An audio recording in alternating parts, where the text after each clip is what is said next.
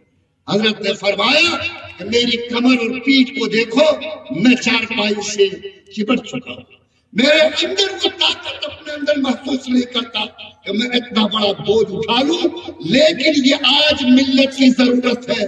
میں تم سے کہتا ہوں کہ کسی کو امیر چنو، اور جس کو تم امیر چنو گے شیخ الہند کا ہاتھ پہلا ہاتھ ہوگا جو ان کے ہاتھ پر بیعت کرے گا۔ لوگوں کی نگاہ مولانا عبد الباری فرنگی محلی پہ گئی، لوگوں کی نگاہ مولانا ابوالکلام آزاد پہ گئی، لیکن ان ناموں پر لوگوں کا اتفاق نہیں ہو سکا۔ مولانا تڑپتے رہے، امیر چنے نہیں جا سکے، تو انہوں نے کہا کہ اگر میں اس کام کو پورے ملک کی سطح پر نہیں کر سکتا تو جتنا کر سکتا ہوں اتنا کرنا میری ذمہ داری ہے۔ چنانچہ حضرت شیخ الاسلام سے اجازت لے کر وہ بہار آئے، مولانا ابوالکلام آزاد رانچی کے جیل میں بند تھے، ان کے پاس گئے، کہا کہ میں یہ چاہتا ہوں کہ اس وقت کا بہار جو اڑیسہ جھارکھنڈ کو اپنے اندر سمیٹے ہوا تھا، میں اس سطح پر کم سے کم مسلمانوں کو دینی زندگی دوں، ان کو شرعی امیر دوں، آپ کی کیا رائے ہے؟ مولانا ابوالکلام آزاد نے اپنے جیب سے کاغذ نکالا، کہا کہ میں جیل کی سلاخوں میں بند ضرور تھا لیکن میرے دل اور دماغ کی کھڑکی بند نہیں تھی۔ دیکھو میں نے ایک نقشہ تیار کیا، قرآن میں اللہ نے حزب اللہ کا لفظ استعمال کیا، الا ان حزب اللہ هم المفلحون، کہ جو اللہ کی پارٹی ہوگی، جو اللہ تعالیٰ سے تعلق رکھنے والی جماعت ہوگی وہ کامیاب ہے۔ میں نے حزب اللہ کا یہ نقشہ تیار کیا، میں یہ چاہتا ہوں کہ اس پر کام کیا جائے۔ مولانا ابو معاذ سجاد نے اپنا نقشہ نکالا اور دونوں کو سامنے میں رکھا۔ مولانا آزاد نے کہا کہ مولانا ابو المحاسن آپ کا نقشہ میرے نقشے سے زیادہ طاقتور ہے، عملی ہے، میں اپنے کاغذ کو سمیٹتا ہوں، آپ کے نقشے کی تائید کرتا ہوں، آپ علماء کو بلائیں، میں آپ کے ساتھ کھڑا ہو کر امارت شریعہ کے قیام اور امیر شریعت کے انتخاب کے لیے مستعد اور تیار ہوں۔ چنانچہ حضرت مولانا ابو المحاسن سجاد رحمۃ اللہ علیہ 26 جون 1921 کو پٹنہ کی سرزمین پر 500 سے زیادہ علماء کرام کو جمع کیا، اور اس میں بریلوی دیوبندی کی لکیر نہیں، شیعہ سنی کی لکیر نہیں، کوئی لکیر نہیں، صرف ایک کلمہ لا الہ الا اللہ محمد رسول اللہ کے نام پر ملت کے ذمہ داروں کو جمع کیا، اور ان کے سامنے کہا کہ یہ ہے قرآن کی آیت، یہ ہے رسول کی حدیث، ہم آج اس سائے سے محروم ہیں، کیا ہماری ذمہ داری نہیں کہ ہم شرعی عمارت قائم کریں، اور جو خلافت کا رنگ مٹ گیا ہے اور جو خلافت کو لوگ بھول گئے ہیں اور جس خلافت کے نہج پر یہ ملت کھڑی تھی، کیا دوبارہ اس ملت کے زندگی میں ہم کر سکتے ہیں؟ علماء نے اتفاق کیا، چوٹی کے علماء وہاں بیٹھے تھے، سب نے اس کی تائید کی، اور سب کے مشورے سے مولانا ابوالکلام آزاد کی صدارت میں میٹنگ ہوئی، اور اتفاق رائے سے حضرت مولانا صاحب بدر الدین صاحب رحمۃ اللہ علیہ جو خانقاہ مجیبیہ کے سجادہ نشین تھے، سب نے مل کر ان کو امیر شریعت منتخب کیا، اور 26 جون 1921 میں بہار کی سرزمین پر ہمارا شریعہ قائم ہوئی اور مسلمانوں کو امیر شریعت کا سایہ ملا۔ لوگوں، یہ وہ تاریخ کا انقلابی دن تھا جب برسوں سے محروم اس ملت کو جو جاہلیت کے ڈگر پہ چل رہی تھی، اللہ تعالیٰ نے ان کو امیر اور امارت شریعہ کا سایہ عطا کیا۔ امارت شریعہ کا نقشہ بنا، کام شروع ہوا۔ اس وقت میں دنیا کے سب سے بڑے مشہور ترین عالم دین حضرت علامہ انور شاہ کشمیری رحمۃ اللہ علیہ، جن کے فضل و کمال کا کون انکار کر سکتا، حدیث کے کوشے کوشے پر، قرآن کے نقطے نقطے پر جن کی نگاہ تھی، وہ پٹنہ ہے۔ امارت شریعہ کا جو نقشہ تھا مولانا ابو المحاسن نے جو تیار کیا تھا، ان کو انہوں نے دیکھا، دیکھنے کے بعد جو نوٹ انہوں نے لکھا آج بھی عمارت کے پنوں میں محفوظ ہے۔ کہا کہ میں نے عمارت شریعت کا جو نقشہ دیکھا جو ابو المحاسن سجاد نے تیار کیا ہے، میرا دل اس بات کی گواہی دیتا ہے کہ کبھی بھی اس ملک میں اگر مسلمانوں کے ہاتھ میں حکومت آئے گی تو اس کا نقشہ وہی ہوگا جو نقشہ عمارت شریعہ نے تیار کیا. لوگوں یہ اتنے بڑے عالم دین کی گواہی اس عمارت شریعہ کے نقشے کے بارے میں ہے. مسلمانوں آپ بتاؤ کہ اگر اس اللہ کے بندے نے امیر کے سائے کے تلے ہمارے دینی زندگی کا انتظام کرنے کے لیے اتنی بڑی فکر کی تو کیا اس سائے کی حفاظت ہم سب کی ذمہ داری بنتی ہے یا نہیں؟ اس اللہ کے بندے نے یہ چراغ دیا اور ہمیں شرعی زندگی دی. آپ کو اس کے صدقے میں کیا ملا؟ لوگوں یاد رکھو، اگر عمارت شریعہ کا سایہ سر پر نہیں ہو تو قرآن کی آیت اللہ کی مانو، رسول کی مانو، امیر کی مانو. امیر ہوں گے تب نہ اس آیت پر عمل ہوگا. اگر امیر نہیں ہوں گے تو بولو اس آیت پر عمل سے ہم محروم رہیں گے کہ نہیں رہیں گے؟ نمبر ایک. دوسری بات یہ کہ وہ خلافت جو رسول نے قائم فرمائی تھی، جو عمر اور ابو بکر نے قائم کی تھی، بولو وہ ہم سب کی امانت ہے یا نہیں؟ آج اگر حالات کے دھوکے میں وہ نفس مٹ گیا، آپ کے ایک بزرگ نے اگر خلافت کے رنگ کو قائم کیا، آج اس خلافت کے ماڈل کو زندہ کیا، میں قسم کھا کر کہتا کہ پوری دنیا میں جا کر دیکھو، اگر خلافت کا کوئی ماڈل مل سکتا ہے تو صرف ہمارا شریعہ ہے. پوری دنیا میں کہیں خلافت کا یہ ماڈل موجود نہیں. آج جو ماڈل، جو آج نمونہ اتنا زبردست اللہ تعالیٰ نے اس ملت کو عطا کیا، بولو اس ماڈل پر فخر ہونا چاہیے کہ نہیں ہونا چاہیے؟ اللہ کا شکر ادا ہونا چاہیے کہ اللہ، آج تیرے نبی نے فرمایا تھا کہ 3 آدمی بھی سفر میں نکلو تو کم سے کم 2 میں سے ایک کو اپنا امیر چنو. بولو ہدایت ہے کہ نہیں؟ اگر 3 آدمی چلنے والا اگر امیر کے بغیر چلے گا تو یہ سفر دینی سفر نہیں ہو سکتا. تو یہ پوری کی پوری ملت جو آج اتنی بڑی تعداد میں اس ملک میں ہے، اس صوبے کے اندر ہے اور ان تینوں صوبے میں ہے، بولو اس کے لیے امیر کا سایہ ضروری ہے یا نہیں؟ آج ہم جتنا شکر ادا کرے کم ہے کہ 3 نعمت اللہ نے عمارت کی برکت سے دی. نمبر 1، قرآن کی آیت پر عمل کی توفیق ہم کو نصیب ہوئی. نمبر 2، خلافت کے ماڈل کو اس دنیا میں زندہ رکھنے کی سعادت اللہ نے عطا فرمائی. اور نمبر 3، آج کی تاریخ میں اس عمارت شریعہ کی برکت سے اللہ تعالیٰ نے ایک دور میں بدتر زندگی گزارنے کا موقع ہم کو عطا کیا. بولو یہ وہ نعمتیں ہیں جن نعمتوں کو سڑکوں پہ نہیں دیکھ سکتے، بازاروں میں نہیں خرید سکتے، دنیا کے دوسرے دکانوں میں نہیں پا سکتے. یہ صرف ان بزرگان دین کی طرف سے ہے جن کو اللہ تعالیٰ نے اپنی جان، اپنی اولاد سے زیادہ ایمان اور دین کی فکر کی توفیق عطا فرمائی. یہ عمارت شریعہ ہمارے لیے شریعت کا ماڈل ہے، خلافت کا ماڈل ہے، دین کا ماڈل ہے. اور پوری دنیا میں یہ مسلمان ہمارا بہار اڑیسہ جھارکھنڈ کا خوش نصیب ہے جو اس ماڈل کی حفاظت کر رہا ہے. مولانا علی میاں کوئی چھوٹے آدمی نہیں تھے. اللہ تعالیٰ نے پوری دنیا میں ان کا مقام بلند کیا. عرب عجم ان کا استقبال کرتا تھا. وہ فرماتے تھے کہ جب میں بہار پہ نظر ڈالتا ہوں تو مجھے رشک آتا ہے بہار اڑیسہ جھارکھنڈ پر. کیوں رشک آتا ہے آپ کو؟ کیا یو پی میں علماء کی کمی ہے؟ بڑے اداروں کی کمی ہے؟ جہاں ندوہ جیسا ادارہ، مظاہر جیسا ادارہ، دیوبند جیسا ادارہ، ایک سے ایک شیوخ اور بزرگ. مولانا فرماتے ہیں کہ مجھے بہار اڑیسہ جھارکھنڈ والوں پر رشک آتا ہے. مجھے لگتا ہے کہ کاش میں بھی وہاں ہوتا. پوچھا کیوں؟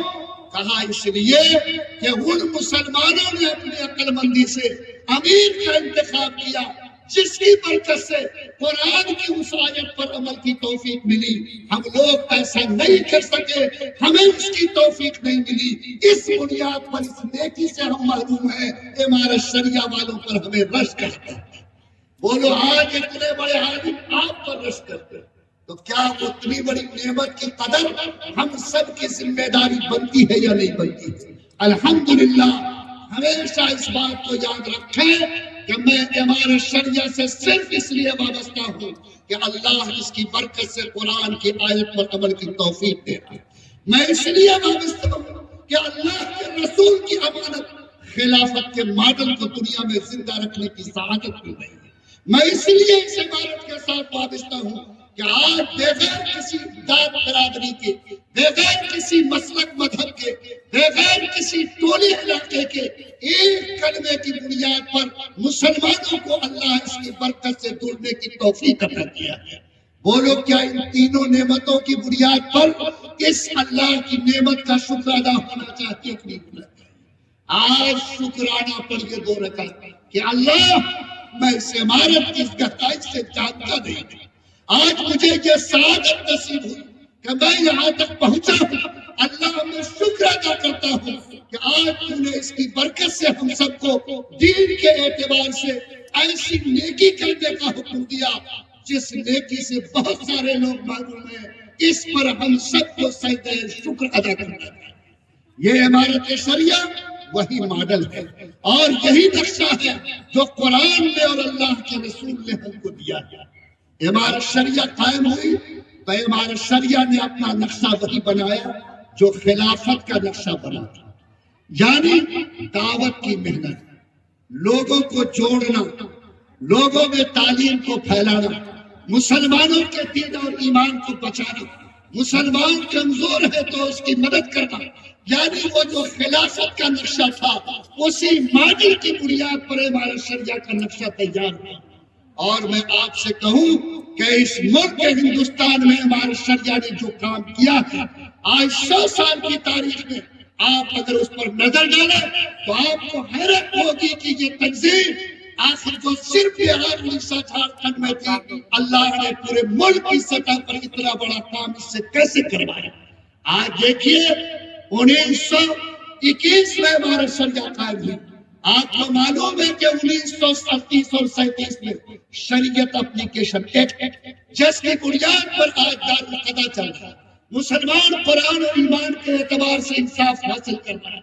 سنگین مسئلہ تھا کہ کیا انگریز اس کو باقی رکھے گا یا نہیں رکھے گا۔ عمارت شریعہ کے بزرگوں نے اپنی پوری قوت ایمانی کے ساتھ اس بات کے لیے اپنے کو تیار کیا اور اس وقت کی انگریزی حکومت کو مجبور کیا کہ اگرچہ مسلم حکومت چلی گئی لیکن ہم اپنے نکاح، اپنے طلاق، اپنے شریعت کا کام اپنے اللہ کے دیے ہوئے شریعت سے کریں گے، اس لیے شریعت اپلیکیشن ایکٹ کو ہم مٹنے نہیں دیں گے۔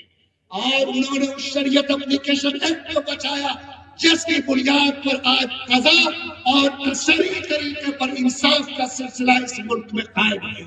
لوگوں یہ عمارت شریعہ نے آزاد ہونے کے بعد اس ملک میں آپ کو معلوم ہے کہ پورے طور پر آزادی نہیں ملی تھی، الیکشن کی آزادی ملی تھی۔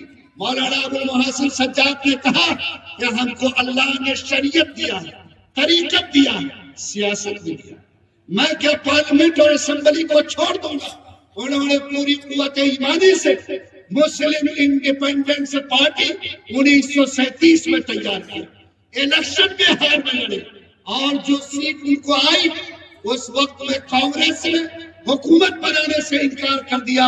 مولانا ابو المحسن سجاد نے کچھ پارٹیوں کو اپنے ساتھ ملا کر کے حکومت بنائی اور اس وقت میں ایک مسلم شخص کو بہار کا وزیر اعظم، اس وقت وزیر اعظم کہا جاتا ہے، وزیر اعظم چنا اور اس کی اسمبلی میں مولانا نے اوقاف کے قانون کو، زرعی زمین پر ٹیکس کے قانون کو، اردو زبان کی حفاظت کے قانون کو پاس کروایا، جس کی وجہ سے اللہ تعالیٰ آج بھی کسی نہ کسی درجے میں اردو کو اور آج کسی نہ کسی درجے میں مسجد مدرسہ کو ٹیکس کی لعنت سے بچائے ہوئے ہیں۔ لوگوں عمارت شریعہ نے 1967 میں جب اس ملک میں قانون چلایا گیا کہ جو کوئی پوتا ہوگا، جو کوئی آدمی کسی بیٹے کو گود لے لے تو وہ بیٹا بھی اس کا اپنا بیٹا کے طرح جائیداد میں حصہ پائے۔ ارے گود لیا ہوا بیٹا ہوتا نہ لے پالک بیٹا، یہ قرآن کے قانون کے خلاف تھا۔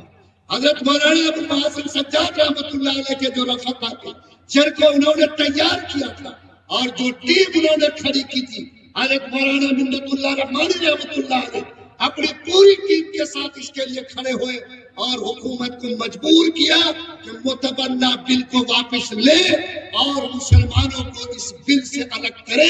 مسلمان کے نزدیک لائے پالک بیٹا اصلی بیٹا کی طرح جائیداد کا حقدار نہیں ہے.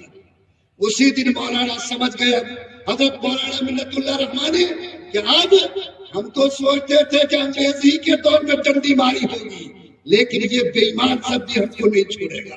مولانا سن 1967 کے حالات کے بعد بے چین ہو گئے اور حضرت مولانا منت اللہ رحمانی، حضرت مولانا مجاہد الاسلام قاسمی دیوبند گئے، حضرت قاری صاحب کا ہاتھ پکڑا، علماء کو تیار کیا اور کہا کہ حضرت اب ضرورت آن پڑی ہے کہ ایک کمپلیٹ ایسی کمیٹی بنائی جائے، ایک ایسا بورڈ بنایا جائے جو اس ملک میں صرف شریعت کے قانون کی حفاظت کے لیے کام کرے. اور آپ کو معلوم ہے کہ اسی مولانا منت اللہ کی روح کی طرف آدھی مجاہد الاسلام صاحب کے علم اور عقل کی طلب کی بنیاد پر 1971 میں مسلم پرسنل لا بورڈ قائم ہوا. یاد رکھو مسلم پرسنل لا بورڈ کے ایک ایک ذرے میں منت اللہ رحمانی کا آنسو اور قاضی مجاہد الاسلام کے پسینے کی بند شامل ہے. اگر ان کی تحریک نہیں ہوتی تو آج اس ملک کو مسلم پرسنل لا بورڈ حاصل نہیں ہوتا. حضرت مولانا منت اللہ رحمانی رحمۃ اللہ علیہ قوت ایمانی کا ثبوت دیا. اور آپ کو معلوم ہے کہ 1977 میں جب اندرا گاندھی نے جبری نسبندی کا قانون اس ملک پر تھوپنے کی کوشش کی، ماسٹروں کو کہا کہ یا تو اپنی نسبندی کراؤ یا اپنے بدلے میں کسی کی کراؤ تو نوکری بچے گی. پورا ملک خاموش تھا، ایمرجنسی لاگو تھا، لیکن قربان جاؤ میرے شریعت ہمارے شریعت کی چٹائی پر بیٹھنے والے، انہوں نے دلی کے تاج کٹورا اسٹیڈیم میں اپنے سینے کا بٹن کھول کر کہا کہ اندرا گاندھی ہم تمہارے فوج کی گولی سے اپنے سینے کو چھل نہیں کر سکتے، لیکن خدا کے قانون کے خلاف قانون کو قبول نہیں کریں گے. اور تاریخی یہ جملہ حکومت کو ہلایا. آپ کو معلوم ہے کہ 77 میں حکومت کا انجام کیا ہوا اور اس کے بعد اللہ تعالیٰ نے اس جبری قانون سے آپ کو اللہ تعالیٰ نے نجات عطا فرمائی. آج وہ مولانا منت اللہ رحمانی، وہ قاضی مجاہد الاسلام جو ہمارے شریعت کی چٹائی پر بیٹھنے والے تھے، جب اسی ملک میں کورٹ نے یہ فیصلہ دیا کہ جو کوئی شوہر بیوی کو طلاق دے دے تو اس کو صرف عدت کا خرچہ نہیں بلکہ پوری زندگی بیوی کا خرچہ ڈھونا پڑے گا. یہ قانون تھا جس نے ان بزرگوں کو تڑپایا. انہوں نے آسام سے لے کر کشمیر اور کشمیر سے لے کر کنیا کماری تک ملک کو ہلا دیا. راجیو گاندھی کو مجبور کیا کہ وہ پارلیمنٹ کا خصوصی سیشن بلائے اور انہوں نے بلا کر اس میں تبدیلی کی اور نفع مطلقہ کے سلسلے میں وہ قانون ملا جس کی وجہ سے ہماری شریعت کو کچھ نہ کچھ ضرور تحفظ ہوتا. لوگ کون تھی یہ محنت کرنے والا؟ ایک شریعت کا قانون اگر گزر گیا تو آنے والی نسل کے ایمان پر ضرب کاری لگ جائے. لوگوں یہ عمارت شریعہ اور اس کے اکابر کی تاریخ آپ پڑھیں کہ اس ملک میں ملی کونسل قائم ہوئی. قاضی مجاہد الاسلام جو عمارت کے قاضی تھے ان کا جلایا ہوا چراغ.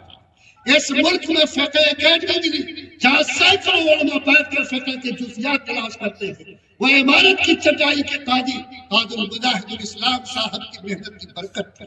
آج اس ملک کو مجلس مشاورت ملی. کن کی محنت کا خلاصہ ہے؟ جھانک کر دیکھو تو اس کے نیچے اسی عمارت شریعہ کی چٹائی کی بزرگوں کا فیض نظر آئے. آپ کو معلوم ہے کہ اس ملک کے اندر آپ کے سامنے یہ حالات آئے کہ یہ آپ کے سامنے RT رائٹ ٹو ایجوکیشن کا معاملہ ہے. یہ بل سرکار نے بنایا لیکن اس بل میں اتنی پریشانی تھی کہ اگر اس کو چینج نہیں کیا جاتا تو اس ملک میں مسجد مکتب کے لیے خیر نہیں تھی. اسی ہمارا شریعہ کے امیر مولانا ولی رحمانی رحمت اللہ علیہ انہوں نے 6 مہینے تک راتوں کو جگایا اور اس وقت تک محنت کرتے رہے جب تک کہ اس کے اندر سنشودھن نہیں ہوا اور حکومت کو اس بات پر مجبور کیا کہ حکومت اس بل کو قبول کر لے جس بل کے قبول کرنے کے نتیجے میں آپ کے مکتب اور مدارس کو تحفظ حاصل ہو سکتا اور وہ رائٹ ٹو ایجوکیشن کا کام سنشودھن کے بعد کیا گیا. وہ مسجد اور مدرسہ جو وقف کی زمین پر سرکار نے یہ قانون لانے کی کوشش کی. جب وقف ایکٹ بننے لگا کہ جو بھی مسجد مدرسے کی زمین ہے اس پر بھی ٹیکس لگے اور جتنے مدرسے کی آمدنی ہوگی 30% سرکار کو چکانا ہوگا. آج تک مولانا ابو المحاسن نے جو وقت نقشے پر کام چلا، سرکار کی نیت بگڑی، ولی جگہ محنتیں کی، آج الحمدللہ اوقاف کی جائیداد ہمارے اس ٹیکس سے مستثنی۔ لوگوں آپ کو معلوم ہے کہ سپریم کورٹ کے جج نے داڑھی دیکھ کر کہا تھا کہ یہ طالبانی کلچر ہے اور اس سے طالبانی کلچر کی بو آتی ہے۔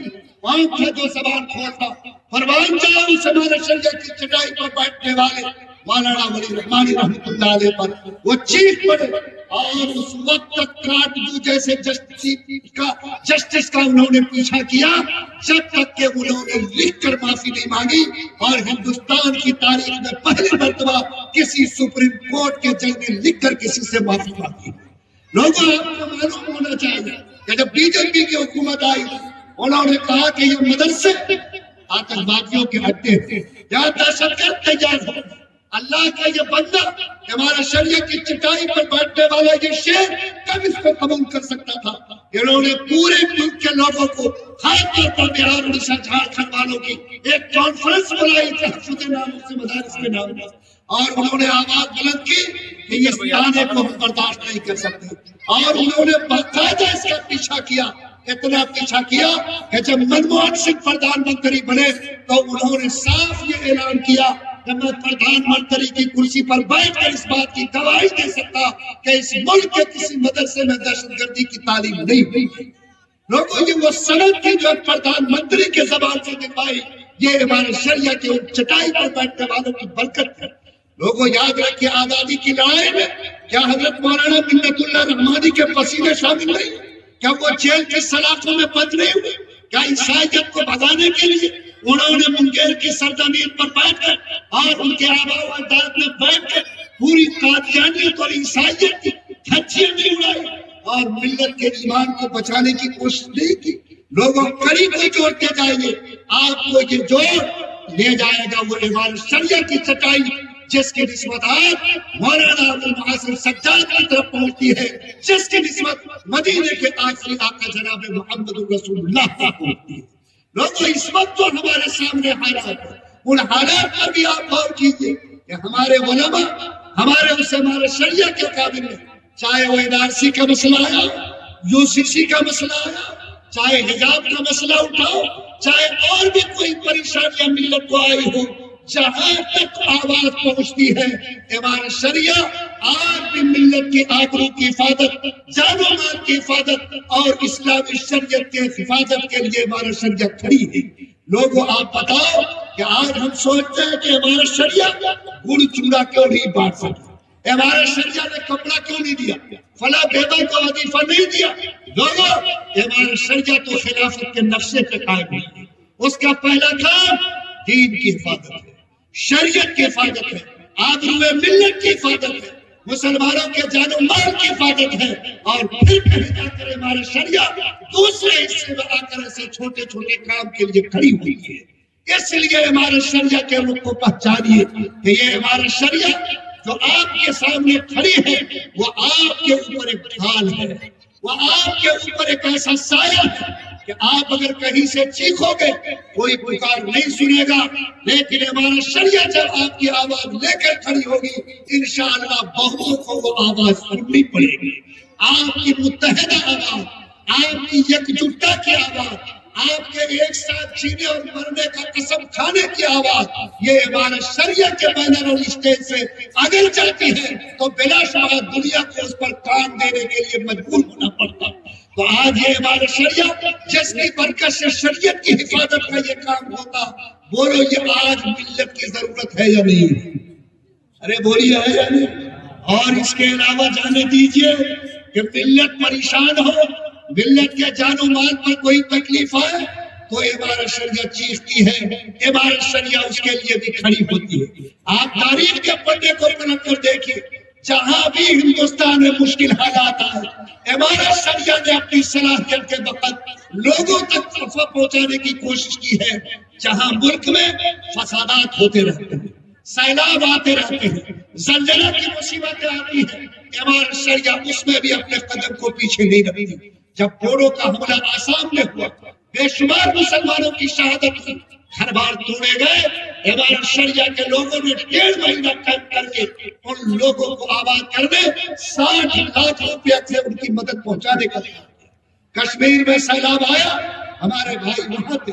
میں تو کہوں کہ حضرت مولانا ابو محاسن سجاد نے اس زمانے میں فلسطین میں جو معاملہ کھڑا تھا, ہندوستان سے چندہ کر کے امارت شریعہ کی چٹائی سے فلسطین بھی اپنی مدد کی. امارت شریعہ نے کشمیر میں سیلاب آیا, لوگ حالات میں جوجھ رہے تھے, آپ کے امیر نے 70 لاکھ کی مدد ان مصیبت زدہ بھائیوں کے لیے. گجرات میں حالات خراب ہوئے, قوم کا جو آنسو پہنچا, امارت شریعہ وہاں بھی پہنچی. اور امارت شریعہ کے بزرگوں نے کئی سال تک کام کر کے احمد آباد سرخیز روڈ پر زمین خرید کر 50 خاندان کے لیے پکا کا مکان بنا کر, ان کے لیے مکتب اور مسجد بنا کر, ان کے لیے ٹھیلے دلوا کر امارت شریعہ نے ان لوگوں کی زندگی کو دوبارہ آباد کرنے کا کام کیا. کچھ بوجھ کے سرجنا میں امارت شریعہ نے کام کیا. جب مظفر نگر کیرالہ میں حالات آئے, امارت شریعہ نے وہاں کام کیا. بغل میں بھاگلپور ہے, حالات آئے اور لوگوں نے اپنی آنکھوں سے دیکھا کون تھا جو مسیحائی کرتا. حضرت مولانا سید محمد منت اللہ رحمانی نے امارت شریعہ کی چٹائی سے 3 جگہ زمین خرید کر لگ بھگ 250 گزرے ہوئے لوگوں کو مکان بنا کر, کالونی بنا کر ان لوگوں کو بسانے اور ان کی زندگی کو آباد کرنے کی خدمت انجام دی. آج بھی اپنے آنکھوں سے اس منظر کو دیکھ سکتے ہیں.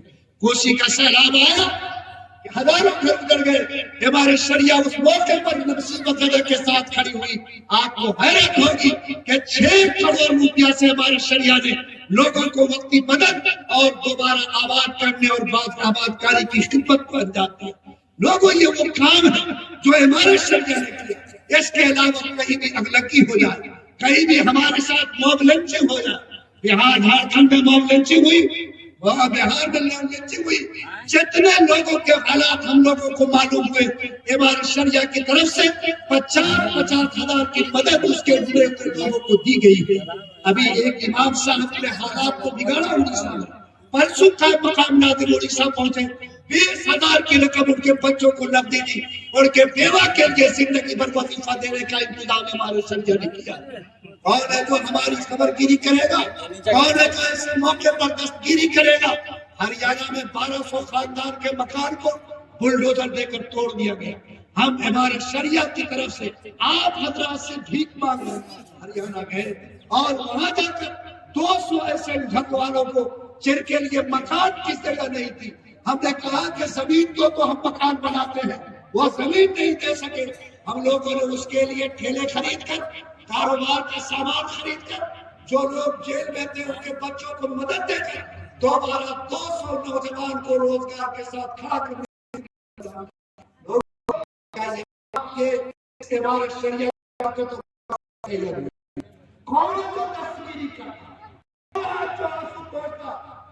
اللہ کی مدد کرے.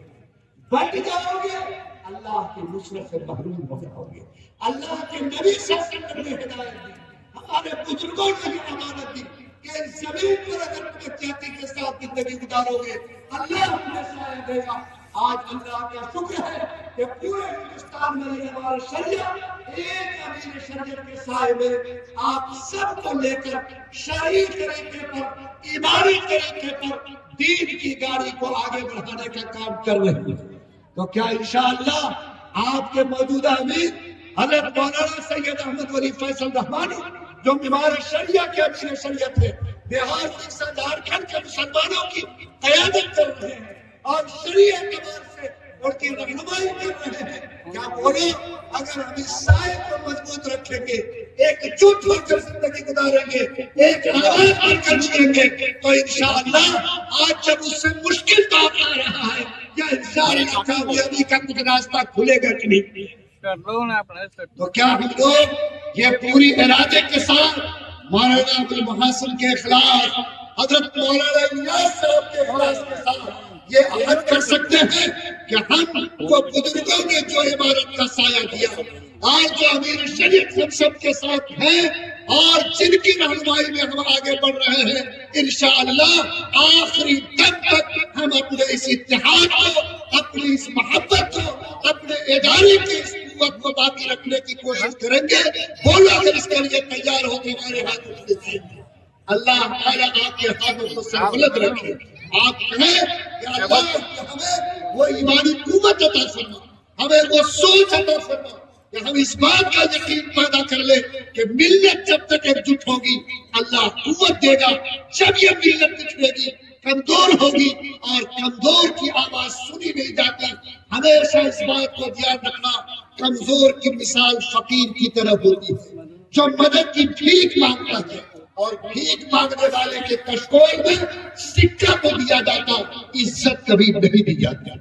اسی لیے اگر عزت پانی ہے تو مدد مانگنے کے لیے بھکاری مت بنو, وہ قوت پیدا کرو کہ دنیا تمہاری طرف دیکھے کہ یہ وہ ملت ہے کہ ایک آواز میں یہ ملت اپنی آواز کو ملانے کی طاقت رکھتی ہے. اور اگر یہ قوت پیدا کریں گے تو انشاءاللہ آج کے مشکل حالات میں بھی اللہ ہماری زندگی میں مدد پیدا کرے گا. تو کیا ہم لوگ اپنے اس اتحاد اور محبت کو, اس یکجہتی کو, ہمارا شریعہ کا جو سایہ ہمیں ملا بہار اڑیسہ کی سطح پر انشاءاللہ آخری دم تک سلامت رکھنے کی کوشش کریں گے؟ اللہ آپ تمام ایمان والوں کو اس کی توفیق عطا فرمائے. لوگوں یہ ہمارے شریعہ کا وہ کام تھا جو ہمارے شریعہ نے وہ کام کیا جو میں نے درست اس کا بتایا کہ ہماری شریعت کی حفاظت کے لیے, ہمارے جان و مال کی حفاظت کے لیے. لیکن آج ہمارے شریعہ کا جو نقشہ کام کا ہے وہ بھی تو غور کرو, پوری دنیا میں اسلامی نظام قضا کا کوئی نمونہ ان انگریزوں کے زمانے کے بعد مسلمانوں کے پاس نہیں تھا. شریعت اپلیکیشن ایکٹ تو تھا لیکن یہ نمونہ نہیں تھا. مولانا ابو محسن سجاد رحمۃ اللہ علیہ نے دارالقضا کا نظام ہمارے شریعہ میں سب سے پہلے قائم کیا, اور آج اس نظام قضا کی برکت یہ ہے کہ عمارت شریعہ کے ذریعے سے 90 مقامات پر اور مسلم پرسنل لا بورڈ کے ذریعے 100 مقامات پر آج قاضی بیٹھ کر مسلمانوں کے معاملے کو قرآن حدیث کی روشنی میں حل کر رہا ہے.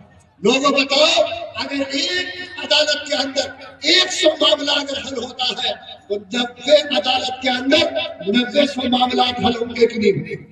ارے بولیے, اگر ایک معاملہ بھی بہت کے سرکاری کورٹ میں چلا جائے تو قوم کو لاکھ کا چونا لگتا, عزت اور ایمان خامخواہ برباد ہوتا.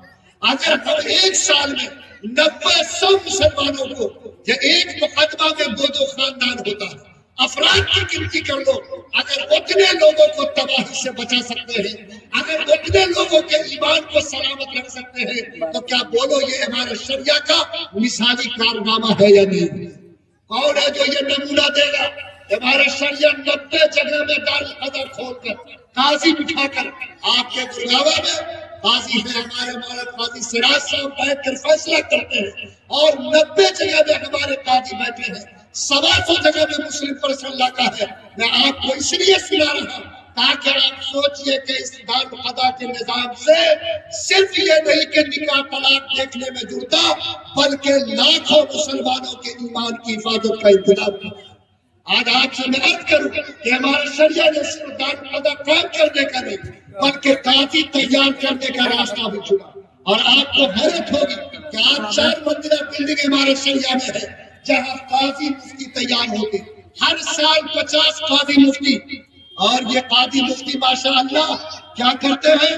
خالی ہندوستان میں, پوری دنیا میں آپ کہیں جاؤ, آسٹریلیا جاؤ, برطانیہ جاؤ, افریقہ جاؤ, امریکہ جاؤ, اگر کہیں بھی کسی چٹائی پر بیٹھ کر کوئی مولانا اور عالم قاضی بن کر فیصلہ کر رہا ہوگا تو وہ ہمارے شریعہ سے پڑھا ہوا ہوگا, ہمارے شریعہ کی چٹائی پر بیٹھ کر سیکھا ہوگا. بولو یہ ہمارے لیے فخر کی بات ہے. آج پوری دنیا کے مسلمان کو فتویٰ معلوم کرنا, 15 مفتی ہمارے شریعہ میں بیٹھ کر دارالفتہ کے نظام کو سنبھالے, آن لائن ہو, نیٹ کے ذریعے ہو, واٹس ایپ کے ذریعے ہو. بولو دین کی رہنمائی بھی ملت کی ضرورت ہے یا نہیں؟ آج ہمارے شریعہ میں 100 علماء دعوت و تبلیغ میں جو گاؤں جا کر مسلمانوں کو جگا دے, مسجد کو آباد کر دے, برائیوں کے خلاف تحریک چلا کر آج الحمدللہ ان کو جگانے اور دین کی بیداری پیدا کرنے کا کام کرتے ہیں. لوگ آج ہمارے شریعت کی برکت سے پورے بہار اڑیسہ جھارکھنڈ میں تقریباً 22,000 ایسے لوگ ہیں جو عمارت شریعہ کے نقیب یا نائب نقیب ہیں، اور 5 لاکھ سے زیادہ وہ ہیں جو عمارت شریعہ کو 20 روپیہ سالانہ عمارت شریعہ کو قومی محصول کی فیس دیتے ہیں۔ آج بولو یہ عمارت شریعہ کی برکت سے آج اتنے لوگوں کا دل ایک ادارے سے بندھا ہوا ہے یا نہیں ہے؟ آج مسلمانوں کے جو معاملات بہار میں کھڑے ہیں، آج کتنے سارے معاملات کو میں گناؤں، ایسے معاملات کہ آپ سوچ نہیں سکتے تھے کہ معاملہ کیا ہوگا۔ ماسٹر کو کہا گیا کہ داڑھی لے کر کے اسکول لے، آپ چپ تھے، ہمارا شریعہ نے ایکشن لیا، 1 گھنٹے کے اندر فیصلے کو بدلنے پہ مجبور کیا۔ پاجامہ کرتا پہ تنقید کی گئی، ہمارا شریعہ نے فوراً نوٹس دی۔ ہمارے کرمچاریوں کو افطار کے وقت چھوڑا جاتا تھا، دقت ہوتی تھی، ہمارے شریعہ نے سرکار سے کہا کہ آپ چاہے آدھا گھنٹہ پہلے بلاؤ لیکن 1 گھنٹہ پہلے ان کو چھٹی ہوئی۔ جمعہ کے اوقات میں جمعہ کے نماز کا مسئلہ کھڑا تھا، ہمارے شریعہ نے ایکشن لی اور باقاعدہ طور پر یہ کام ہوا۔ ایک بھی پتا اگر اسلام کے خلاف ہوتا ہے تو جتنی صلاحیت ہے اس پتا کو بچانے کی ہمارا شریعہ کوشش کرتی ہے۔ لوگوں یہ وہ آپ کی آنکھوں میں جو آپ کی خدمت کرتی ہے، بولو کیا یہ ہمارے لیے دین کی ضرورت ہے یا نہیں؟ آج مسلمانوں کے جان و مال کی حفاظت کرنا، تعلیم کے معاملے میں مسلمان پڑھے مسلمان پڑھے، بولو ضرورت ہے کہ نہیں؟ ہم لوگ ماڈل دیتے ہیں، ہر جگہ مکتب نہیں کھول سکتے، لیکن 200 مکتب چلا کر آج ان مسلمان کے بچوں کو قرآن سے جوڑ کر ایمان والوں کو تلقین کرتے ہیں کہ ہر مسجد کو مکتب بناؤ، ہر مسجد میں قرآن کی تلاوت کی پکار کو بلند کرو۔ آج اگر 200 مکتب کے ذریعے 10,000 سے زائد بچے مسلمانوں کو پڑھ رہے ہیں تو بولو یہ ہمارے شریعہ کی برکت ہے یا نہیں؟ آج ہمارے شریعہ میں وہ دارالعلوم قائم ہے جو قاضی صاحب کے خواب کی تعبیر ہے، جہاں 500 طلبہ رہتے، الف با سے لے کے بخاری تک پڑھائی ہوتی اور ماشاءاللہ وہ مضبوط پڑھائی ہوتی کہ بڑے بڑے اداروں میں اس پڑھائی کا لوہا مانا جاتا۔ ہمارے شریعہ کے ذریعے سے آج تقریباً 8 CBSE اسکول چل رہے ہیں، اور اللہ کا کرم ہے کہ 4 CBSE اسکول 5 آپ کے جھارکھنڈ میں چلے گئے، اور اس کی برکت سے الحمدللہ وہ مسلمان جو اپنے بچوں کو اسکول میں پڑھانا چاہتا تو اس کو ماحول دینا ضروری ہے کہ نہیں؟ ورنہ وہاں جائے گا تو ایمان لٹے گا، کچھ تعلیم تو ملے گی لیکن ایمان کو خطرہ ہے۔ ہم لوگوں نے 5 CBSE اسکول جھارکھنڈ میں اور بہار میں CBSE اسکول، بنگال میں CBSE اسکول کھولا تاکہ ہمارے بچے ایمان کی حفاظت کے ساتھ تعلیم حاصل کر سکے۔ آپ کے گڈا میں بھی سوڑوا میں ایک تعلیمی اسکول ہمارے شریعہ کا چل رہا ہے، گریوی میں چل رہا ہے، رانچی کے نگری میں چل رہا ہے، ایروا میں چل رہا ہے۔ یہ وہ ہمارے شریعہ کا نظام اور سسٹم ہے جو مسلمانوں کو تعلیم سے جوڑنے کے لیے انتظام دے رہا ہے۔ آج ITI ہمارا شریعہ چلاتا ہے تاکہ وہ لڑکا جو میٹرک انٹر کر کے بیٹھا، آج ہمارے شریعہ کی برکت سے 15,000 سے زائد مسلمانوں کے لڑکے ہنر سیکھ کر الیکٹرونکس ہے، الیکٹریشین ہے، پلمبر ہے، AC ہے، ڈاکٹر ہے، ریڈیولوجی ہے، پیتھولوجی ہے، ان شعبوں میں ہنر سیکھ کر ہندوستان اور ہندوستان سے باہر روزگار زندگی گزار رہے ہیں۔ آج اس ہمارے شریعہ کی برکت کا یہ حال ہے کہ ہمارا شریعہ تعلیم کے میدان میں بیٹوں کو جگانے کی کوشش کرتی ہے۔ آج موجودہ میرے شریعت کے سرپرستی میں رامانی بھرتی کا نظام چلتا، جہاں آپ کے بیٹے اور بیٹیوں کو IIT اور میڈیکل کا کورس کرا کر کامیابی سے ہمکنار کیا جائے۔ آج یہ ہمارا شریعہ تعلیم کے میدان میں اپنے خدمت کو بڑھا رہی ہے۔ ہمارا شریعہ انسان کی خدمت کرتی ہے۔ آج 3 ہاسپٹل چلا کر غریبوں کے علاج کو کم سے کم تعداد میں خرچے ان کے آئے، ان کے لیے سہولت پیدا کیے جائے۔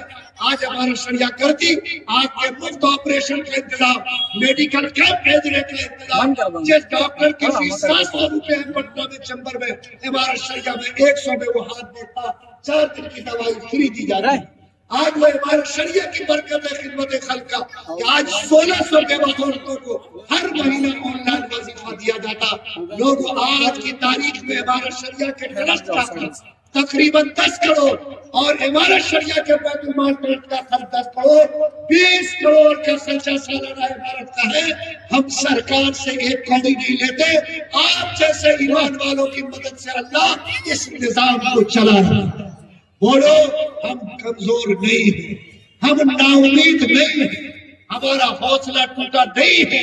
آپ کے گھر میں اگر چراغ جل رہا ہے وہ چراغ بجھ سکتا، لیکن مسلمانوں کا یقین ہے کہ انشاءاللہ وہ ہمارے شریعہ کی روشنی کو کمزور ہونے نہیں دیں گے۔